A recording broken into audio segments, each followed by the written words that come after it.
सैया चल गईला छोड़ी के और बहो कुछ होई तो हमका करब हो। ए हो सैया चल गईला छोड़ी के और बहो कुछ होई तो हमका करब हो। मन करता तो के सरापी हो तो कहियो कदी देवरबा पापी हो मोर जवानी के फोटो कापी हो। कहियो कदी देवरबा पापी हो मोर जवानी के फोटो कापी हो।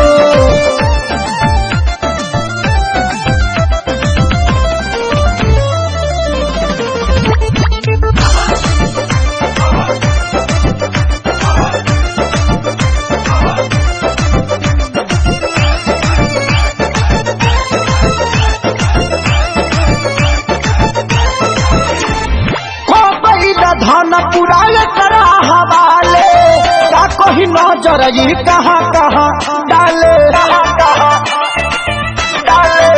हाँ गई धन पुराल करा हवाले क्या कोई नजर ये कहाँ कहाँ डाले। लाला चावे से खाके ये टाफी हो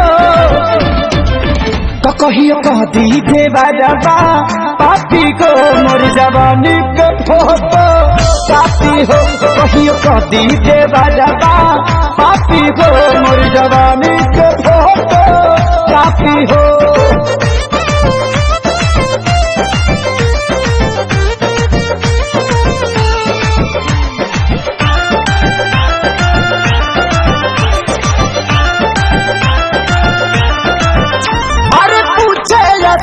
कमाई हमर बारी आफत में डलल बड़े हमके खेसारी हम पूछे सोनू कमाई हमर बारी आफत में डलल नीली कमल खेसारी के गलती कुंदन मांगे माफी हो तो कहियो कदी देवरबा पापी को मोर जवानी के फोटो कापी हो। कहियो कदी देवरबा पापी हो मोर जवानी के फोटो कापी हो।